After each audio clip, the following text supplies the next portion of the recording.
अस्सलाम वालेकुम। Programme capital view के साथ मैं हूं नाहिद चौधरी। नाज़रीन, प्रोग्राम में सबसे पहले बात करेंगे पॉलिटिकल सिचुएशन के हवाले से। बड़ी गहमा गहमी है और पिछले 7-8 माह से कुछ इसी किस्म का सिनेरियो जो है वो हमें मुल्क में नज़र आ रहा है। बड़ी हंगामा खेजी भी है और बड़ा तजस्सुस भी है। इस वक्त की सिचुएशन ये है कि इमरान खान साहब ने ये ऐलान कर दिया है कि वो जुम्मे के दिन केपी के असम्बली और पंजाब असम्बली दोनों असम्बलीज को तहलील कर देंगे।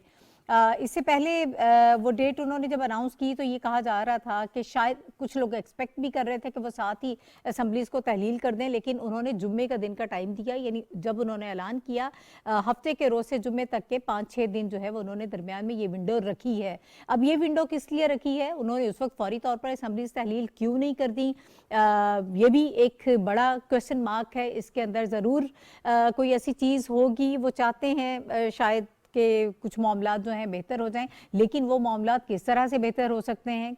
जो शराइत आप सामने लेकर आ रहे हैं, आप उनसे किसी हद तक भी पीछे हटने को तैयार नहीं है। कोई लचक जो है वो आप दिखा नहीं रहे हैं।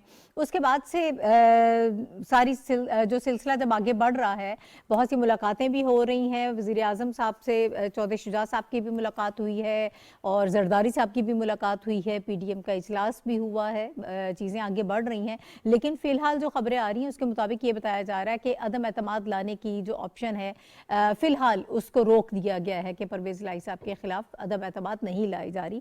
लेकिन इसके साथ साथ चौधरी शुजात साहब जो हैं उन्होंने ये इंदिया भी दिया है कि परवेज़ इलाही साहब से बात हो सकती है। अब जब उनसे बात होगी तो क्या चीज़ें सामने आती हैं। PDM का ये कहना है कि परवेज़ इलाही साहब जो हैं वो अपनी पोजीशन इमरान खान साहब के हवाले से, पाकिस्तान तहरीक इंसाफ के हवाले से अपनी पोजीशन को वाज़े करें। अगर वो अपनी पोजीशन वाज़े करने में कामयाब हो जाते हैं तो फिर कुछ गौर किया जाता है कि आगे लाया अमल कैसे हमने बनाना है। क्या वो भी इस सारी सिचुएशन में इसका हिस्सा होंगे? जो उन्होंने इंटरव्यू दिया, बड़ा अहम वो इंटरव्यू था और वो उस इंटरव्यू के हवाले से कहा जा सकता है बड़ा हंगामा खेज था, जिसमें उन्होंने बड़े सख्त अल्फाज भी इस्तेमाल किए हैं इमरान खान साहब के हवाले से। उन्होंने जिस तरह से फॉर्मर आर्मी चीफ के हवाले से गुफ्तगू तो उसमें उन्होंने बड़ा सख्त उनको मैसेज दिया, बल्कि यहाँ तक उन्होंने कहा कि अपनी औकात में रहना चाहिए। जो आपके मोहसिन हैं उनके खिलाफ बात नहीं करनी चाहिए। आइंदा अगर कोई ऐसी बात होगी तो मैं और मेरी पार्टी सबसे पहले इसके खिलाफ हम बात करेंगे और हम आवाज़ उठाएंगे। पाकिस्तान तहरीक इंसाफ के अंदर भी कुछ दरार नज़र आ रही है, ये खबरें भी आ रही हैं। अब आगे सिलसिला कैसे बढ़ता है और जो इजलास है PDM का उसमें क्या तय पाया है, ये भी हम प्रोग्राम में डिस्कस करेंगे। और इस वक्त मुझे प्रोग्राम में ज्वाइन कर रहे हैं जो हमारे पैनलिस्ट इस वक्त, उनका तारुफ आपसे करा देती हूँ। हमारे साथ मौजूद हैं प्रोग्राम में रशीद साफ़ी साहब, मारूफ तजियाकार हैं और सीनियर सहाफ़ी हैं। बहुत शुक्रिया साफ़ी साहब आपका हमें प्रोग्राम में ज्वाइन करने के लिए। मेरे बाई तरफ मौजूद हैं हुमायूं खान साहब। हुमायूं खान साहब भी मारूफ तजियाकार हैं। Thank you so much Humayun Khan साहब। और इसके अलावा इस वक्त मुझे ज्वाइन कर रहे हैं सलमान गनी साहब। सलमान गनी साहब जो हैं बहुत सीनियर सहाफ़ी हैं और सीनियर तजियाकार हैं और इस हवाले से यकीनन हम कुछ चीज़ें इनसे समझ पाएंगे। चूँकि वो लाहौर में भी मौजूद हैं तो मेरा ख्याल है कि उनसे ही आगाज़ कर लेते हैं। सर, पहले तो बहुत शुक्रिया आपका हमें प्रोग्राम में ज्वाइन करने के लिए। और सलमान खानी साहब, पहला सवाल आपसे कि इस वक्त क्या सिचुएशन आपको नज़र आ रही है? बड़ा हंगामा तो है, इजलास भी हो रहे हैं, बहुत मुलाकातें भी हो रही हैं, अंदर की खबर क्या है, लाहौर में क्या हो रहा है इस वक्त? देखिए, आपने अपने इन्हें इब्तदाइये में बहुत सारी चीज़ें वाज़े कर दी हैं। जो एस्पेक्ट हैं वो भी आपने सामने रख दिए हैं। अगर पंजाब की सूरत हाल का पे गौर किया जाए तो चौधरी परवेज इलाही साहब का जो इंटरव्यू है उसमें उन्होंने ना सिर्फ अपना सियासी केस पेश किया है, बल्कि उन्होंने पूरी तरह चार्जशीट किया है इमरान खान साहब को, उनकी लीडरशिप को। और उनका सियासी केस यही है, बल्कि उन्होंने तो बड़े वाज़ेह अंदाज में कह दिया है कि पंजाब असम्बली के 99% अरकान असम्बली तोड़ना नहीं चाहते। तो इसमें तो कोई दो आरा नहीं है। और मैं पूरी जिम्मेदारी से आपको बता रहा हूँ कि पंजाब के अंदर अपोजिशन अलायंस वो तो इतने परेशान नहीं है जितना हुक्मरान अलायंस परेशान है। इसलिए कि हुकूमत उनकी है, असम्बली उनकी है और इमरान खान साहब खुद तो असम्बली से बाहर हो गए। अब वो अपनी हुकूमतें और असम्बलियां तोड़ने के दर पे हैं। इससे पहले उन्होंने कौमी असम्बली से अपने अरकान के इस्तीफे दिलवाए, क्या उनके वो सियासी मकासद पूरे हो सके? और अब वो अपनी हुकूमतें और असम्बलियों के दर पे हैं। तो उनका असल मकसद है क्या? देखें, परवेज इलाही साहब ने जो बात की है उन्होंने तो यहाँ तक कह दिया है कि अगर हम असेंबलियां तोड़ेंगे तो स्टॉक एक्सचेंज बैठ जाएगा, जी बिल्कुल। इसके मुज़र असरात पाकिस्तान की मईशत पर होंगे। और उन्होंने बावर करवाया, बार बार उन्हें बावर करवाया कि असेंबलियां तोड़ने का इक़दाम किसी तरह भी आपके मुफाद में नहीं है। और ठीक यही है। बात उन्होंने अपने इंटरव्यू में कही है। मैं समझता हूँ कि सियासी लोग कभी असेंबलियों के दर पे नहीं होते, हाँ। तो क्या तहरीक इंसाफ के पास ऐसी कोई यकीन दहानी है कि वो आज असेंबलियां तोड़े और इसके बाद यहाँ पर इलेक्शन हो जाए? चौधरी परवेज लाई ने तो ये भी बता दिया कि एस्टेब्लिशमेंट क्या चाहती है। देखें, बात ये इस सिस्टम ने चलना है जी। और क्यों कर चलना है, ये कंपनी चलने वाली है। और उन्होंने तो इशारा भी दे दिया कि अगर आप असेंबली तोड़ने की कोशिश करेंगे, उन्होंने एक एक चीज क्लियर कर दिया कि अपोजिशन के पास अदालत जाने का भी ऑप्शन मौजूद है। सही। और आप सियासी तारीख उठा के देखें ना कि मियां मंजूर अहमद भट्टू साहब ने पंजाब असेंबली तोड़ी, बहाल जी। हो गई। बलोचिस्तान में मीर जफरुल्लाह खान जमाली साहब ने असेंबली तोड़ी, बहाल हो गई। हाँ। इमरान खान साहब ने अपनी असेंबली तोड़ी, बहाल हो गई। क्यों कर बहाल हुई? देखिए, इसकी वजूहत क्या है। अगर आईने पाकिस्तान देखे तो उसमें एक खास हालात के अंदर ये ऑप्शन दिया जाता है, ये प्रोगेटिव होता है चीफ मिनिस्टर का या प्राइम मिनिस्टर का। लेकिन अगर आप बदनीति की बुनियाद पर इसे अपनी ब्लैकमेलिंग के लिए इस्तेमाल करेंगे तो यकीनन वो कोर्ट के अंदर जाएंगे। ठीक और है। कोर्ट ने देखना यह है कि ये बदनीति की बुनियाद पर इक़दाम है। और मैं आपको ये बात बता दूं कि बावजूद के इमरान खान साहब कहते हैं कि परवेज लाई साहब ने मुझे एडवाइस दस्तखत करके दे दिए, मुझे ये असेंबली टूटती नजर नहीं आ रही। ठीक है, आपको ये लग रहा है कि असेंबली नहीं टूटेगी? जी ठीक है। अच्छा साफी साहब, कुछ ऑप्शंस की बात कर रहे हैं सलमान गनी साहब भी कि अदालत भी जाया जा सकता है। इससे पहले जो माजी में वाकयात होते रहे उसमें जो है वो असेंबलियां बहाल हो गई जब आप अदालत में गए। इसके अलावा क्या क्या ऑप्शंस हैं जिनको इस वक्त गवर्नमेंट इस्तेमाल कर सकती है, और क्या इस केस को जो इस वक्त असेंबली तहलील के हवाले से जो ऐलान किया गया है, क्या ये सिलसिला रोका जा सकता है या इसको लिंगर ऑन किया जा सकता है? जी देखिए, सूरत हाल तो सलमान गनी साहब ने बिल्कुल आपके सामने वाजे करके रख दी। सलमान साहब के पास ना सिर्फ तज्जिया होता है बल्कि उनके पास मालूमात भी बेतहाशा होती है। तो उस बुनियाद पर वो बात कर रहे हैं, इसलिए मैं उनके तमाम गुफ्तगू से मुझे भी इत्तेफाक है। जिससे सलमान साहब ने जो एक नक्शा खींचा तो होना तो यही है। अब आप ऑप्शन की बात कर रही है तो नो डाउट तहरीक अदम एतमाद अगर PDM पंजाब असम्बली में दाखिल करती भी है तो अददी बरतरी फिर भी हासिल नहीं हो सकती। उसी सूरत में हो सकती है कि परवेज़ इलाही साहब अपना जो है वो अपोजिशन में आ जाए, या अपोजिशन के जो मौजूदा अपोजिशन है उनके साथ उनकी तमाम जमात मिल जाए तो फिर तो कोई एक सूरत निकल सकती है। लेकिन अददी तौर पे इमरान खान साहब और जो परवेज़ इलाही साहब है उनको पंजाब असम्बली के अंदर अक्सरियत हासिल है। ये एक ऑप्शन तो अभी मेरे ख्याल में PDM अगर आजमाना चाहेंगी भी, और जिस तरह आपने बताया भी कि PDM की तरफ से ये इशारे मिल रहे हैं कि वो फिल वक्त तहरीक अदम एतमाद नहीं लाना चाहते। हाँ, अलबत्ता गवर्नर के पास जो है अब भी बहुत सारे इख्तियारात है, वो वज़ीर आला को अदम एतमाद का कह सकते हैं।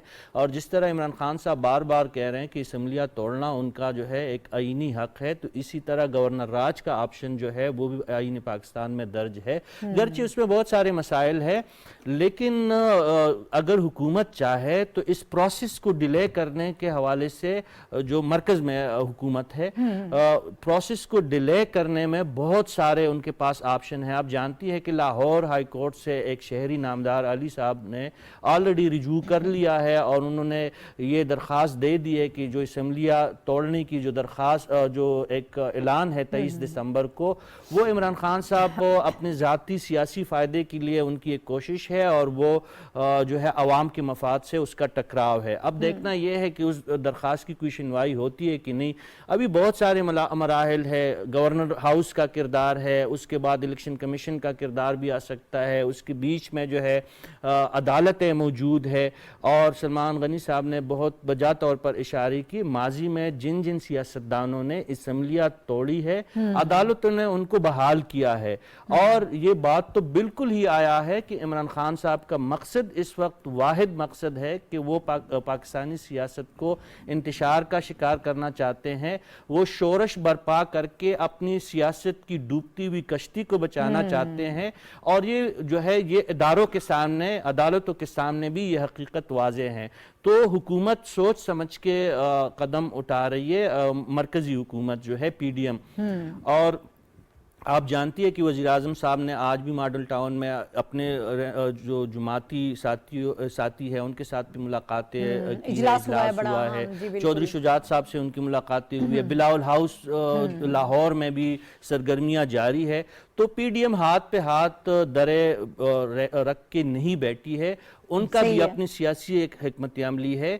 मकसद जो इमरान खान साहब का है वो वही है जो सलमान गनी साहब ने बताया कि उनको फौरी इलेक्शन नहीं मिल सकते, जो आम इंतखाबात वो चाहते हैं, और गालिब इम्कान यही है कि इंतखाबात जो है वो वक्त पे ही होंगे। ठीक है हुमायूं साहब, मैं आपकी भी राय इसी पर लेना चाहूँगी कि जिन ऑप्शंस की बात हो रही है कि जो इस वक्त हैं हुकूमत के पास, तो इन ऑप्शंस के हवाले से अगर देखें, अगर एतमाद का वोट लेने की बात करते हैं तो वो एक नई नंबर गेम शुरू हो जाएगी। अदम एतमाद के हवाले से वो बता चुके हैं कि फ़िलहाल जो है वो हम इस पे काम नहीं कर रहे हैं। गवर्नर राज की ऑप्शन जो है वो टेबल पर आ सकती है, दीगर चीज़ें जो हैं वो हो सकती हैं, तो रुक सकता है ये सिलसिला। आसिफ जरदारी साहब की भी बड़ी अहम मुलाकात हुई है, चौधरी शुजात साहब की भी मुलाकात हुई है वज़ीर आज़म साहब के साथ, तो क्या लग रहा है आपको? देखें Nahid, politics is the art of possibilities कहा जाता है। अभी गनी साहब ने कहा, साफ़ी साहब ने जो है इसके ऊपर सैर हासिल गुफ्तगू करके बताया कि कौन कौन सी ऑप्शंस हैं। आप इस वक्त इमरान खान साहब की पॉलिटिक्स को देखें कि वो जो फैसले पार्लियामेंट के अंदर कर सकते हैं वो अदालतों की तरफ लेके जाएंगे या वो केओस क्रिएट करके सड़कों पे लाएंगे। तो ये जो सबसे बड़ा जमहूरियत को इस वक्त वो नुकसान पहुंचाना चाह रहे हैं वो खुद हैं। और फिर आइंदा अगर बाद में इदारे या कोई और जो है कुव्वतें अपना अमल दखल करेंगी तो उसकी रीज़न इमरान खान होंगे। अब इसमें लाहौर के केस को देख लें, आपकी गवर्नमेंट है वहाँ पे अपनी, केपी में आपकी गवर्नमेंट है अपनी और मेजॉरिटी में आप है, और अब इलेक्शन ईयर आने लगा है। इसमें जो आपकी पॉलिसी होनी चाहिए, जो कि हमने देखी भी, चौधरी परवेज़ इलाही साहब ने कहा कि बजट से पहले एक मैसिव डेवलपमेंट फंड दिया जाता है ताकि उनके जो पार्लियामेंटेरियंस होते हैं वो ज़्यादा उस पर लगाए और उनको ये एक लेवरेज होती है। इमरान खान साहब उस चीज़ के ऊपर भी नहीं आ रहे कि आइंदा आने वाले इलेक्शन में उनको समहाउ इस चीज़ का जो है एक इल्यूजन है कि वो बहुत ज़्यादा पॉपुलर लीडर हैं और इस वक्त जैसे ही वो इलेक्शन होंगे वो फौरी तौर पे जो है आ जाएंगे। अब वो पाकिस्तान के 3 सूबों के अंदर उनकी अपनी हुकूमत है, गिलगित बल्तिस्तान के ऊपर अपनी हुकूमत है, फेडरल गवर्नमेंट के अंदर उनके 124 के करीब जो है वो जो नेशनल असेंबली है उसमें उनके अपने अरकान हैं जो कि बार बार आप कह रहे हैं कि अब हम वापस जाएंगे, फिर इस्तीफे देंगे, और उसके बाद करेंगे क्या। एक साफ़ी साहब इस चीज़ पे अक्सर हंसते भी और खफा भी होते हैं। मेरा अभी भी ज़ाती राय ये है कि वो अपना पोस्टल एड्रेस चेंज करने की सारी कोशिश है, उसके अलावा कुछ भी नहीं, कि वो बनी काला से फिर जो है कॉन्स्टिट्यूशन एवेन्यू पे आना चाह रहे हैं प्राइम मिनिस्टर हाउस में। इस सारी सूरत हाल में अब देखें नुकसान किसको हो रहा है, पाकिस्तान की आवाम को बिल्कुल। आपके अभी फ्लड्स के जो विक्टिम्स हैं उनकी सुनवाई जो है वो शुरू होने वाली है। इस वक्त सर्दियां आ चुकी हैं, बेतहाशा नुकसानात होने और उनको जो है, उसके अलावा आपकी इकॉनमी जो है IMF के साथ आपकी जो डील है वो बिल्कुल करीब है दोबारा आखिरी ट्रांच आने की। आपके दोस्त ममालिक जो हैं वो ये देखना चाह रहे हैं कि आपके अंदर पॉलिटिकल स्टेबिलिटी कितनी है ताकि वो आपकी मदद और करें। इस सारी सूरत हाल में मुल्क का एक साबिक वज़ीर आज़म अपनी पॉलिटिकल उस जो कोशिश है जिसमें उसने दोबारा वापस आना है उस सिर्फ उसकी तरफ उनका फोकस है। तो ये किस किस्म की लीडरशिप है, ये किस किस्म का विजन है कि आप अपनी उन आवाम का जहाँ पे आधे से ज्यादा आप हुकूमत में हैं उनका नहीं सोच रहे, इस्तीफे दे के आपने फिर इलेक्शन ही लड़ना है उन जगहों पे। तो ये इसकी कुछ समझ नहीं आती कि वो चाहते क्या, और देयर इज अटर कंफ्यूजन उनकी तरफ, और मकसद सिर्फ है कि मुझे किसी तरह वज़ीर आज़म हाउस में दोबारा लाया जाए। ठीक है, और जो वो मकसद बताते हैं वो भी पूरा होता हुआ तो नजर नहीं आता ना। सलमान गनी साहब कल इसहाक डार साहब ने एक इंटरव्यू में कहा कि आइन के मुताबिक जो है वो जनरल इलेक्शन अगर हो तो वो मर्दमशुमारी के बाद होते हैं। हल्का बंदियां भी एक बहुत बड़ा, आपको पता है कि एक लंबा चौड़ा प्रोसेस है, फौरी तौर पर ये सारे काम हो नहीं सकते हैं। और अगर आप असम्बलीज तहलील कर देते हैं तो उसके बाद मुख्तलिफ ऑप्शंस हैं जो इस्तेमाल की जा सकती हैं। एक और बात उन्होंने की कि कुछ खबरें ये भी आ रही हैं कि उन्होंने परवेज़ इलाही साहब से जो है वो समरी पर दस्तखत करवा कर रख ली हैं। उन्होंने कहा ये किस आइन और कानून के तहत आपने दस्तखत करवा कर रख दी हैं, क्या वाकई दस्तखत करवाए में है उन्होंने, या फिर वो जो दूसरे मामलात उनके चल रहे हैं, कमेटी उन्होंने बना ली है जो सीट एडजस्टमेंट हो रही है उस पर काम हो रहा है, वो भी काम क्या मुकम्मल हो पाएगा? देखिए, आपने दो सवाल उठाए हैं। एक तो समरी की बात की है, मेरा ख्याल खान साहब की सियासत जहां जाके खत्म होती है परवेज इलाही साहब की वहां से शुरू होती है। इसलिए कि आपको याद है कि परवेज इलाही साहब हुक्मरान अलाइस के उम्मीदवार भी थे, जी बिल्कुल बिल्कुल शामिल थे। आसिफ जरदारी साहब से जाके उनका शुक्रिया भी अदा किया था हाँ। अगले दिन उस्मान बुज़दार साहब के खिलाफ तहरीके अदम एतमाद भी पेश की थी, और फिर किसी टेलीफोन कॉल पर वो बनी गाला पहुंच गए थे। सही, और अब दुरुस्त। भी उन्होंने समरी पे दस्तखत करके खान साहब के हवाले की है। हाँ, हाँ। तो समरी पे दस्तखत से जब वो अनाउंस कर रहे हैं तो गवर्नर ने इतना बड़ा एक काम करना है, तो आपके ख्याल में वो समरी जो है वो इमरान खान साहब उन्हें भेजेंगे? मेरा नहीं ख्याल ऐसी बात है। बात है कि ये एक बड़ा मुश्किल सवाल है। दूसरी बात, आपने जब इसहाक डार साहब की बात की है, जी। तो डार साहब की प्रेसिडेंट साहब से मुलाकातें हुई हैं, जी, जी। और खुद मुझे इसहाक डार साहब ने फोन पे अपनी मुलाकातों के हवाले से ये बताया था कि मैं प्रेसिडेंट साहब के पास इसलिए गया था कि प्रेसिडेंट साहब का रोल सिपा सालार की नामजदगी के हवाले से भी बड़ा पॉजिटिव था। ठीक है। और गया तो मैं इसलिए था कि हमें मुआशी बहाली और जो मुआशी चैलेंज दरपेश है उस पर भी कंसेंसस कायम किया जाए। तो उन्होंने कहा कि वहां पर इंतखाबात की बात भी होगी। देखें, बात यह कि आईने पाकिस्तान के तहत तो इलेक्शन अक्टूबर में होने हैं, बिल्कुल दुरुस्त। लेकिन अगर डायलॉग का अमल आगे बढ़े, जैसे कि प्रेसिडेंट साहब एक्टिव हैं, और मैं आपको ये बात भी पूरे वसूल से कह सकता हूं कि प्रेसिडेंट साहब यही चाहते हैं कि ये असेंबलियां तोड़ने वाला खेल ना खेला जाए, ठीक। और मिल बैठकर अफाम तफहीम से आगे की तरफ चला जाए। लेकिन ओके। अनोखा लाडला खेलन को मांगे चाल, जैसे भी हुमायूं साहब ने और रशीद साफी साहब ने कहा कि लीडरशिप जो होती है दुनिया के जमहूरी माशरों में, वो इत्तेहाद और यकजहती का बायस बनती है। वो मुल्क को आगे ले जाने की बात करती है, वो माशी मजबूती का बायस होती है। लेकिन बाहर लीडरशिप है जो जब से वो हुकूमत में हो या अपोजिशन में हो, वो अपने सियासी मुखालफिन को गालियां देते हैं, चोर डाकू। और बात यह कि परवेज अलाई साहब ने तो सारा कुछ बेनकाब करके रख दिया। उन्होंने कहा कि मैं तो अपने मोशनों को हम नहीं छोड़ते। जी बिल्कुल। और इनके भी वही मोशन थे, और इसमें कोई दो आरा नहीं कि आपने या मैंने नहीं कहा था। इन्होंने पाकिस्तानी कौम के सामने कहा था कि हमारी हुकूमत बनाने में, चलाने में और हमारी मुआशी प्रॉब्लम्स दूर करने में जनरल बाजवा साहब हमारे साथ खड़े थे। वो तो इतना बड़ा ट्रिब्यूट पेश कर रहे थे कि पाकिस्तान की सियासी तारीख में जनरल जिया, जनरल मुशर्रफ, ये सिर्फ बाहर से जनरल बाजवा जिनकी पाकिस्तान में जमहूरियत के साथ एक कमिटमेंट थी। लेकिन उन्हीं जनरल बाजवा को वो कभी मीर जाफर, कभी मीर सादक, कभी न्यूट्रल और कभी जानवर कह के पुकारते हैं। पाकिस्तानी कौम नहीं जानती वो किसको कह रहे हैं। सही, बिल्कुल दुरुस्त। वो पाकिस्तान का एक कौमी सलामती का जिम्मेदार इदारा है जी। और आपके ख्याल में ये जो बातें कर रही हैं, इसकी रिजर्वेशन सिर्फ पॉलिटिकल फोर्सेस में है? मैं नहीं मानता। इसकी रिजर्वेशन पाकिस्तान के इदारों में भी है। और जिस शख्स को आप मीर जाफर और मीर सादिक करार देते रहे, आप ऐवान सदर में जाकर उनकी मिन्नतें डालते रहे, फिर कहते रहे कि आप एक्सटेंशन ले लें।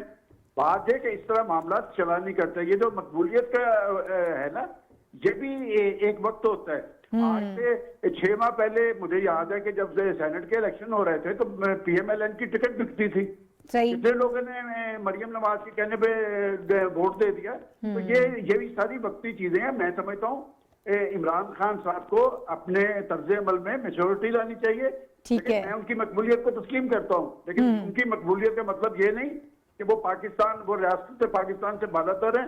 पाकिस्तान में चलना है आइन और कानून के मुताबिक, दुरुस्त। और रियासत से बालातर कोई चीज नहीं है और उनको कोई सिस्टम पे असरअंदाज होने नहीं देगा। मैं समझता हूँ कि अगर उन्होंने सारी सूरत हाल को समझना है इमरान खान साहब ने, तो वो परवेज अलाई साहब के इंटरव्यू को दोबारा सुने। उन्होंने एक एक बात क्लियर कर दी है। उन्होंने कहा कि पाकिस्तान की एस्टेब्लिशमेंट क्या चाहती है, और 99% पंजाब असेंबली के अरकान असेंबलियां तोड़ना नहीं चाहते। जी बिल्कुल। चौधरी शुजात साहब की मुलाकातों की बात है, देखिए शुजात साहब बड़ा जानदीदा आदमी है। वो पाकिस्तान का वाहिद पॉलिटिशियन है कि हर पॉलिटिशियन उनकी एक टेलीफोन कॉल के फासले पे है। आज उस घर का गेट भी एक है, आज उस घर का ड्राइंग रूम भी एक है। तो ये जो नफाक की सूरत पैदा हुई थी, इसी चीफ मिनिस्टरशिप पे ही हुई थी।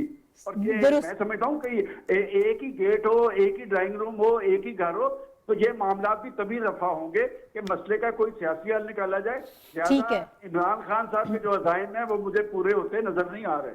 ठीक है। अच्छा साफी साहब, अब एक तो सियासी हल इस मसले का निकालना बहुत ज़रूरी है, और जिस तरह से सलमान गनी साहब ने कहा, इसहाक डार साहब की जो मुलाकातें होती रही प्रेसिडेंट साहब के साथ, तो उनको ये लग रहा था कि वो एक डिफरेंट अप्रोच रखते हैं। क्या वो कोई इसमें किरदार अदा कर सकते हैं, इमरान खान का साहब को समझा सकते हैं? और दूसरी जो बात की, 2 पॉइंट्स हैं जिस पर मैं आपकी राय लेना चाहती हूँ। उन्होंने कहा कि एक ही ड्राइंग रूम है, सब कुछ एक ही है, सारा सिलसिला, तो लगता है कि कोई सियासी हल इसका निकल आएगा। अगर चौधरी शुजात साहब बात करते हैं परवेज़ इलाही साहब से और कोई दरमियानी सूरत हाल निकल आती है, तो काफ लीग की एक्सेप्टेंस कितनी होगी? परवेज़ इलाही साहब के हवाले से बात करें, क्योंकि जो पिछली ऑफर थी, अब तो कहा जा रहा है कि वो ऑफर जो है वो दोबारा उनको नहीं दी जा सकती। देखिए, सियासत में तो कोई हर्फ आखिर नहीं है, और आज के दोस्त कल दुश्मन हो सकते हैं और कल के दुश्मन जो है आज के दोस्त भी कल हो सकते हैं, इसमें कोई दो राय नहीं है। ये तमाम पॉसिबिलिटीज़ है, लेकिन हमने ये देखना है, देखे कि इस वक्त परेशानी किसे लाहक है, किसकी सियासत दाव पे लगी हुई है। वो इमरान खान साहब जो इतने, कभी वो जनरल बाजवा साहब को लताड़ रहे होते हैं, कभी वो एक इदारे को कोस रहे होते हैं, कभी इलेक्शन कमिश्नर को कहते हैं कि दुनिया का सबसे बदतरीन इंसान। ये देखिए, इखलाकियात भी कोई चीज़ होती है। आप एक बड़ी जमात के सरबराह है और पाकिस्तान के साबिक वज़ीर आज़म है, जो लबो लहजा आप इख्तियार कर रहे हैं, जो इलेक्शन कमिश्नर, उसकी निगरानी में आप ज़िमनी इंतखाबात लड़ते हैं और उसमें आपको कामयाबी मिलती है, उस वक्त तो आप उन नताइज को कबूल करते हैं और फिर इलेक्शन कमीशन ठीक हो जाता है।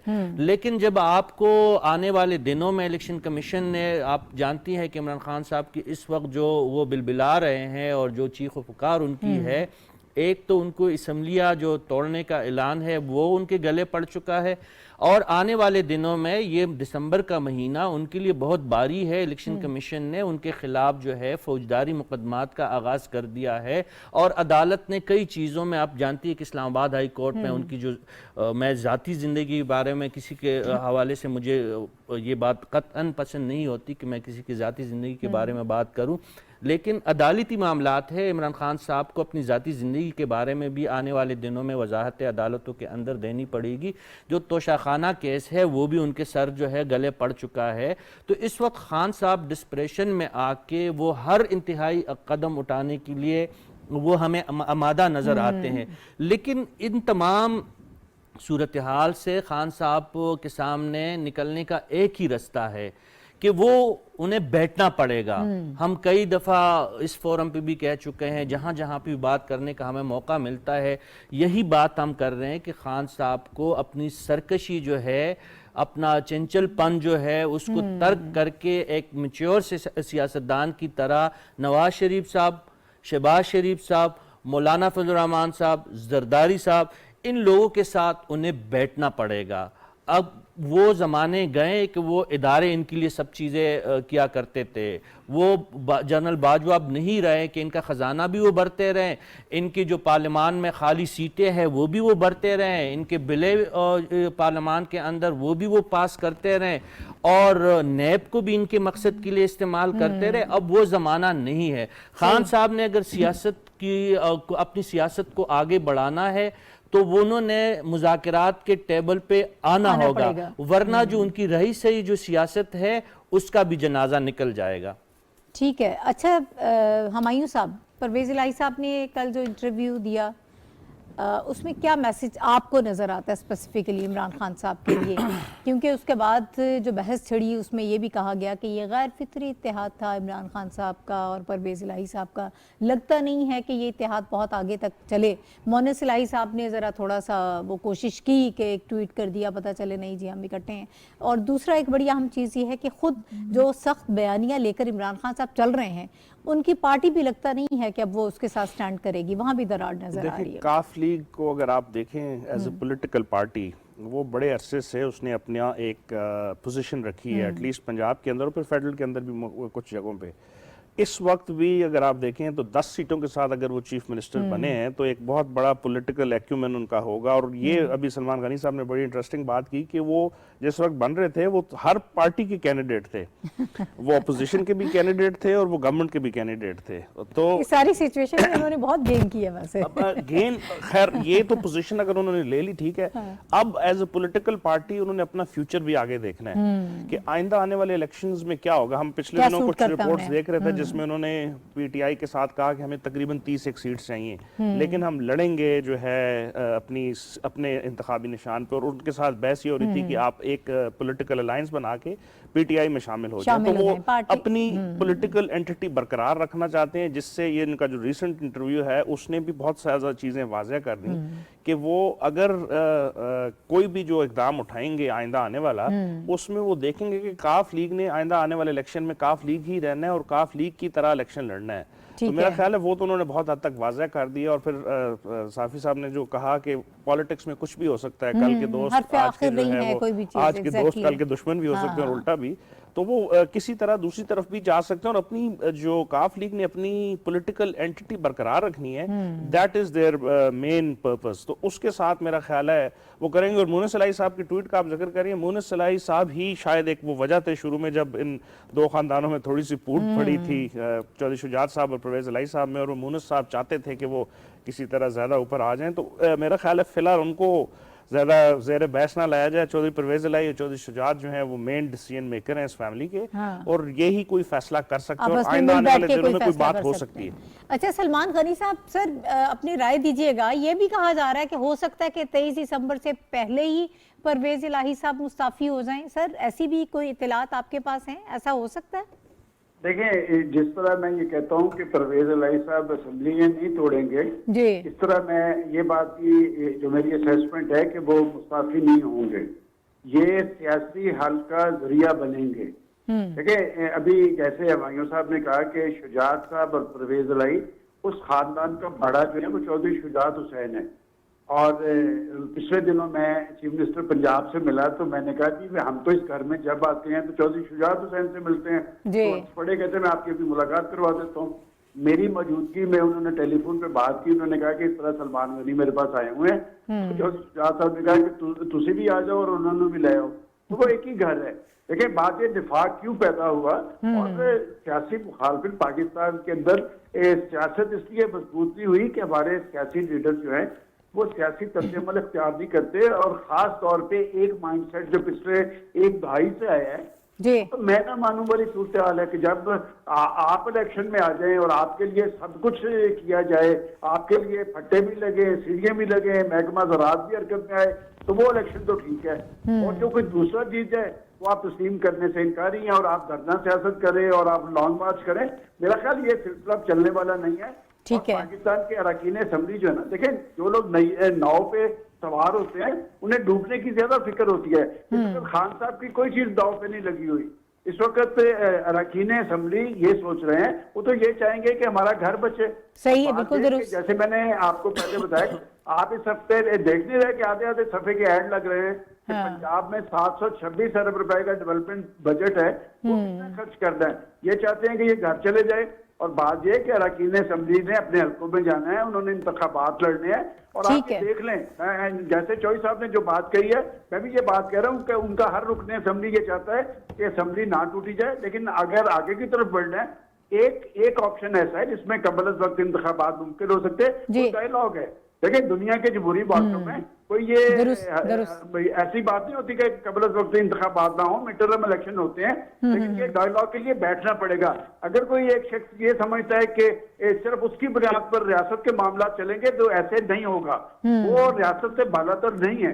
अगर पाकिस्तान में सियासत करनी है तो सियासी तर्जुमा इख्तियार करना पड़ेगा। डिक्टेशन की सूरत पार्टी के अंदर तो चल सकती है, पार्टी के जमहूरी सिस्टम में नहीं चल सकती। ठीक है सर, आपका पॉइंट ऑफ व्यू आ गया। आप जरा थोड़ा सा आगे बढ़ते हैं। इस वक्त सियासी तौर पर तो सूरत हाल बड़ी गर्मी में नज़र आ रही है, लेकिन इसके साथ साथ कुछ और ख़बरें भी ऐसी हैं जो पाकिस्तान के लिए यकीनन अच्छी नहीं है। बड़ी परेशान कुन सूरत हाल ये में है कि पाकिस्तान की जो मगरबी सरहद है उसके हवाले से कुछ अरसे से हम देख रहे हैं कि दहशत गर्दी के वाक़यात जो हैं वो ज़्यादा होते जा रहे हैं, पे दर पे वाक़यात ये हो रहे हैं। और कल भी जो वाक़या हुआ है बन्नू का, उससे पहले 1-2 दिन पहले लकी मरवत में ये दहशत गर्दी के वाक़यात हुए हैं। ये वाक़यात कहीं रुकने का नाम नहीं ले रहे हैं, लेकिन हमारे यहाँ अभी भी सियासत ही खेली जा रही है और पाकिस्तान की एक बड़ी पार्टी पाकिस्तान तहरीक इंसाफ जो है वो इस वक्त मुल्क को मज़ीद जो है वो ख़राबी की तरफ लेकर जाना चाहती है। इकॉनमी के हवाले से कोई परेशानी नहीं है, मुल्क में दहशतगर्दी हो रही है, इस हवाले से कोई टेंशन नहीं है, लेकिन सिर्फ अपनी सियासत पे फोकस किया हुआ है कि किस तरह से असम्बलियाँ तहलील करनी है, कर सकते हैं नहीं कर सकते, सियासत कैसे बचानी है। इस वक्त सूरत हाल खासी ख़राब है और खैबर पख्तूनख्वा के हवाले से ये सारी खबरें जो हैं इस वक्त आ रही हैं, लेकिन वहाँ पर भी फोकस जो है इन चीज़ों की तरफ नहीं है कि दहशतगर्दी से कैसे बचा जा सकता है। कुछ हमारे पास फिगर्स भी मौजूद हैं कि खैबर पख्तूनख्वा में रवां साल जो है दहशतगर्दी और टारगेट किलिंग के वाक़यात में 116 पुलिस एहलकारों को शहीद किया गया है, जबकि हमलों में 125 अफराद जो हैं इसमें ज़ख्मी हुए हैं और इसके अलावा इसी साल में 279 वाक़यात में खैबर पख्तूनख्वा पुलिस को निशाना बनाया गया है। और अगर सूरत हाल खुदा न खास्ता ऐसी ही रही और हमारी सरहदें महफूज ना रहीं तो फिर पाकिस्तान के हालात क्या होंगे, इस पर बहुत ज़्यादा संजीदगी से तमाम सियासी जमातों को बैठ कर काम करने की ज़रूरत है। और ख़ास तौर पर अगर KPK की जब हम बात करें तो पाकिस्तान तहरीक इंसाफ की वहाँ पर हुकूमत है, उन्हें वहाँ संजीदगी दिखानी चाहिए। इसी बात को लेकर आगे बढ़ते हैं। साफ़ी साहब, जो वाक़यात हो रहे हैं उसकी डिटेल में जाना कि इतना ज़रूरी नहीं है जितना ये वजह जानना कि ये वाक़यात क्यों हो रहे हैं, पे दर पे वाक़यात हो रहे हैं। दहशतगर्दी की एक नई लहर है जो इस वक्त हमें नज़र आ रही है। सर क्यों हो रहा है इस तरह और क्यों हुकूमत जो है नाकाम हो रही है इसको रोकने में? देखिए, एक जो आपकी तरजीहात क्या है, हमने ये देखना कि वहाँ की जो सूबाई हुकूमतें हैं उनकी तरजीह क्या है और जो हमारी सियासत है उनकी तरजीहात इस वक्त क्या है। तो ये चीज़ें हमें बहुत आसानी से समझ आ जाएगी कि जो सरहदी पट्टी है पहल वहाँ पे हालात ख़राब हुए, फिर जुनूबी सरहद जो चमन वग़ैरह उस साइड पे भी बड़े मसले मसाइल पैदा हुए। हमने तो वो उसको ये समझा कि शायद अफ़गानिस्तान के साथ जो ताल्लुक़ात की एक नोयत है या वहाँ पे जो एक दरअंदाज़ी का एक मुसलसल अमल है शायद उसका शख्साना है, वो हम उस पर जो है जिसको कहते हैं कालीन के नीचे गन छुपाने का जो एक अमल था हमने वहाँ पे किया। और फिर ये सारी सूरत हाल खैबर पख्तूनख्वा में जो सूरत हाल बनी है, ये आपको याद है कि 2-3 महीनों में इसमें बहुत ज़्यादा इजाफा हुआ। पहल जो था स्वात में जो अस्करियत पसंदों की आमद थी, फिर वहाँ पे जब स्वात के गयूर अवाम जो है वो निकल आए सूबाई हुकूमत का, तो दूर दूर तक कोई उस वहाँ पे कोई हमें पता नहीं चला, लेकिन अवाम ने ख़ुद रेजिस्टेंस किया तो वहाँ से कुछ न कुछ हालात वहाँ पे काबू में रहे।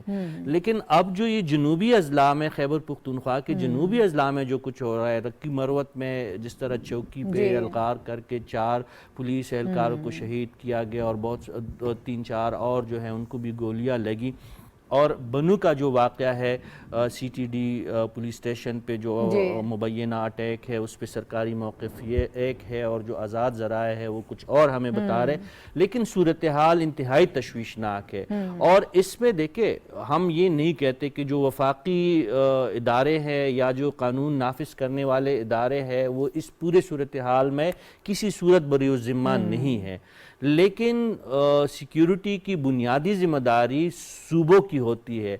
और वहाँ के जो CM हैं महमूद खान साहब, वो अपने आबाई हलके में जब उनके ये मसले सामने आए तो वहाँ पे भी उनकी गैर मौजूदगी महसूस की गई और जो उनकी अदम दिलचस्पी है वो इंतहाई तशवीशनाक हद तक सामने आई। और अब ये जो जनूबी अजला में मुसलसल जो वारदातें हो रही है, जिस तरह टांक में हुआ, लकी मरवत में हुआ, बनू में हुआ, DA खान में हुआ है, बाजोड़ में वाक़यात हुए, कुरम एजेंसी में हुए, कोई ऐसा इलाका नहीं बचा है जो सरहदी पट्टी का जो महफूज करार हम उसको दे दे। उस पर CM साहब का बयान मुलाहिज़ा फरमाए कि चूँकि हम आम अमन व अमान की जो अमूमी हालत होती है उसकी रिस्पॉन्सिबिलिटी सूबाई हुकूमत की है, लेकिन ये तो दहशतगर्दी की एक मुनज़्ज़म कार्रवाइयाँ सूबे में हो रही है तो ये हमारे ज़िम्मा नहीं है, इसका वफाक ज़िम्मेदार है। ये इंतहाई तशवीशनाक बात है। ये जो वहाँ के अवाम है वो बिल्कुल बेसरो सामा हो चुके हैं, उनका जो है सरपरस्ती वाला कोई नहीं है। एक जानिब उनको दहशतगर्द जो है वो मार रहे हैं, और दूसरी साइड पे हुकूमत की इतनी सर्दमोहरी और इतनी जो उनकी अदम दिलचस्पी, ये सूरत हाल जो है इससे महमूद खान साहब बरी ज़िम्मा नहीं है, इससे इमरान खान साहब बरी ज़िम्मा नहीं है, और नो डाउट इससे शहबाज शरीफ साहब भी बरी ज़िम्मा नहीं है, लेकिन कोऑर्डिनेशन का फुकदान है।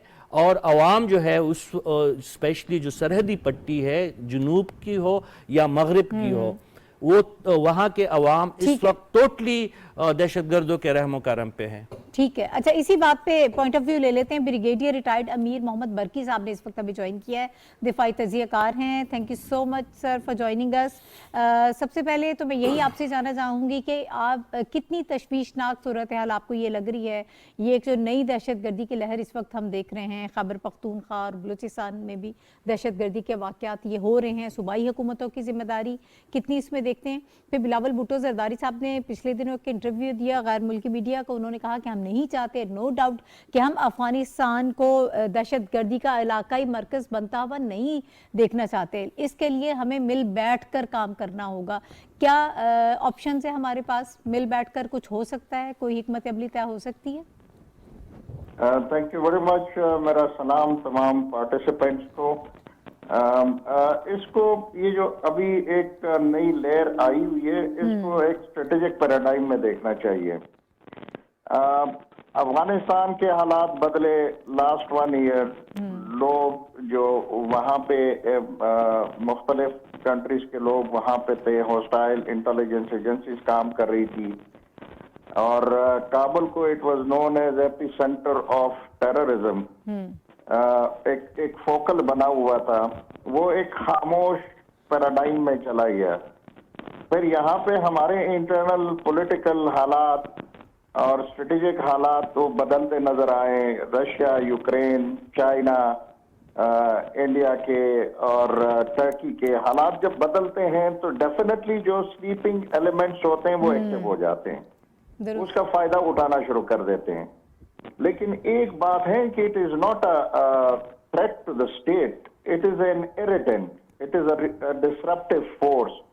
वो जब इरिटेंट्स होते हैं वो अपने वो टाइम देखते हैं कि अभी हमारी जो सिक्योरिटी फोर्सेस में चेंजेस आ गई हैं, उस लेवल पे पॉलिटिकल फोकस हट गया, वो कहीं और चला गया, तो उसमें वो जो सिक्योरिटी एलिमेंट्स होते हैं उनको जब डायरेक्शन नहीं मिलती है तो इस तरह के एलिमेंट्स उसका फायदा उठा लेते हैं। तो फोकस जिस वक्त भी उधर चली जाए, प्रोविंशियल गवर्नमेंट की और फेडरल गवर्नमेंट की और सिक्योरिटी फोर्सेस को एक डायरेक्शन मिल जाए कि इसको निमटना कैसे है जी, तो it is not that big a threat कि वो अवाम बहुत परेशान हो जाए या अवाम बिल्कुल इंस्टेबिलिटी की तरफ देखना शुरू कर दें। ये एक टाइम फिनोमेना होता है, ये it is just like a water bubble, वो आ जाता है अचानक और फिर खत्म भी हो जाता है। तो मेरे ख्याल में नाउ इज द टाइम कि सिक्योरिटी फोर्सेस और पॉलिटिकल गवर्नमेंट, प्रोविंशियल गवर्नमेंट ये फोकस करें, थोड़ी सी इस तरफ फोकस दें तो इंशाल्लाह ये बहुत जल्द सब्सिडाइज हो जाएगा।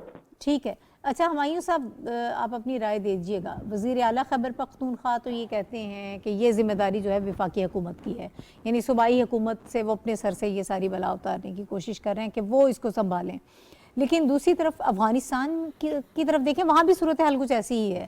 वो जो हमें मालूम है कि कहाँ से ये हो रहा है और क्यों हो रहा है, सब कुछ हम ये जानते हैं, लेकिन इसके बावजूद वो जो कलदम टीटीपी और दाइश का ख़तरा जो है वो उसको डिनाई करते हैं कि ऐसी कोई सूरत हाल नहीं है। जब वो इसको तस्लीम ही नहीं करेंगे तो फिर कैसे इस पर बात होगी, कैसे मामला आगे बढ़ेगा? ये दो अलग सवाल है। एक तो हमारा इंटरनल इशू है केपी की गवर्नमेंट का, अगर आप देखें पुलिस को कहा जाता है दोनों तरफ से रवैया सेम है, तकरीबन एक जैसा समझें कि हमारी जो फर्स्ट लाइन ऑफ डिफेंस या किसी भी मुल्क में समझी जाती है उसको पुलिस या लॉ एनफोर्समेंट एजेंसीज के अंदर उसको सिविल लॉ एनफोर्समेंट एजेंसीज होती हैं। उसमें हमने पिछले 8-9 सालों में जो केपी के गवर्नमेंट में पुलिस रिफॉर्म्स के ऊपर बात करते हुए देखा, उनको सहूलियात फराहम करने की जो फुकदान को देखा, फिर हमने बहुत सारे केपी के अपने जो सीनियर लीडरशिप थी उनके बारे में भी सुना कि वो अपने इलाकों में जा नहीं सकते और भत्ता देते रहे टेररिस्ट को। तो ये एक ऐसी पॉलिसीज थी जो कि जो काफ़ी काबिल एतराज़ थी और उस पर एक पॉलिसी बननी चाहिए थी। जो मेन सवाल है, और ब्रिगेडियर बरकी साहब ने उसके ऊपर बड़ा अच्छा एनालिसिस किया कि इसको आप एक स्ट्रेटेजिक पैराडाइम शिफ्ट देखें। अफगानिस्तान 1 साल होने को आया है फाल ऑफ काबुल के बाद से, तो उसमें हमने ये देखा कि अफगानिस्तान के अंदर जो मौजूदा गवर्नमेंट है, it's not one homogeneous entity, ये ग्रुप्स विद इन ग्रुप्स हैं, और उनमें से कुछ ग्रुप्स हैं जो पाकिस्तान के साथ, और पाकिस्तान का रोल जो वॉर ऑन टेरर था उसमें वो बहुत ज़्यादा खुश नहीं हुए। ठीक है। दूसरा ये था कि पाकिस्तान की इंटरनल जो गवर्नमेंट के अंदर पॉलिसी है वो बड़ी, जिस तरह भी केपी गवर्नमेंट का हम जिक्र कर रहे हैं, बलोचिस्तान का कर रहे हैं, और फोर्सेस का, हमारा पिछले 1 साल से इंटरनल केओस चल रहा है अंदर। सियासत की बात करें, आज भी हमने सारा प्रोग्राम इसके ऊपर किया। तो जब तक इनकी एक कोहेसिव पॉलिसी नहीं बनेगी कि हमने एक्सटर्नल एलिमेंट्स के साथ कैसे डील करना है, हमने इंटरनल के साथ कैसे करना है, हमने जब हमारा एपीएस का वाकया हो उसके बाद हमने नेशनल सिक्योरिटी पॉलिसी बनाई और फिर हमने कहा कि ये चीज़ें हमें करनी है। उसके ऊपर बड़े पॉइंट्स थे जो बड़े अच्छे थे, लेकिन उनकी इम्प्लीमेंटेशन के अंदर हमने फुकदान देखा। और तीसरा जो आपने जिक्र किया, दाइश को ले लें, टीटीपी को ले लें, इस्लामिक स्टेट ऑफ खुरासान पूरे उसको ले लें, इनको हमारी होस्टाइल एजेंसीज जो हैं बाकी जो दुनिया की हैं जो हमारे खिलाफ हैं उनको सपोर्ट कर रही हैं। पर्टिकुलरली मतलब नाम लेने में कोई दो राय नहीं, इंडिया जो है हमें ईस्टर्न बॉर्डर पे भी और वेस्टर्न बॉर्डर पे भी जो है वो हमें एंगेज करके चाहता है कि हमारी प्रोग्रेस ना हो। और फिर एक और बड़ा जो इशू है जो मेरी नज़र में है वो ये है कि हमारा जो नेबरिंग कंट्रीज हैं, पर्टिकुलरली जो अफगानिस्तान के मामले में अभी तक हमारी थोड़ी सी कंफ्यूजन ये रही है कि हमें समझ नहीं आ रही कि किसके साथ अपने आप को अलाइन करके इसका एक फ्यूचर सिनेरियो जो है उसकी तरफ जाया जाए। क्या अमेरिका की सपोर्ट की जाए, क्या टर्की ने जो अपना नैरेटिव रखा हुआ है, क्या जो ईरान और रशिया है उनके साथ में, या तमाम नेबरिंग कंट्रीज को मिला के एक कंसर्टेड पॉलिसी बनाई जाए अफगानिस्तान के मामले को हल करने के लिए। क्योंकि जब तक नहीं होगा वो, वहां पे हमने यही देखा कि एक तो उनकी रेट नहीं है मेजॉरिटी तालिबान की वहां पे, और दूसरा वो कहते हैं हमारे पास रिसोर्सेज नहीं है।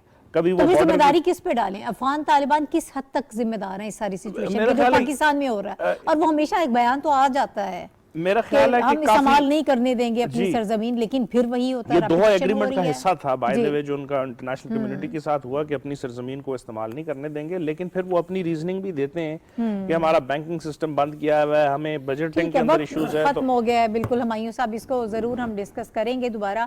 और बहुत शुक्रिया रशीद साफी साहब, हुमायूं खान साहब हमारे साथ मौजूद थे, ब्रिगेडियर रिटायर्ड मोहम्मद बरकी साहब मौजूद थे हमारे साथ, इससे पहले सलमान गनी साहब ने हमें ज्वाइन किया था। आप सब हजरात का बहुत शुक्रिया। कल इंशाल्लाह नाज़रीन आपसे दोबारा मुलाकात होगी। अल्लाह हाफ़िज़।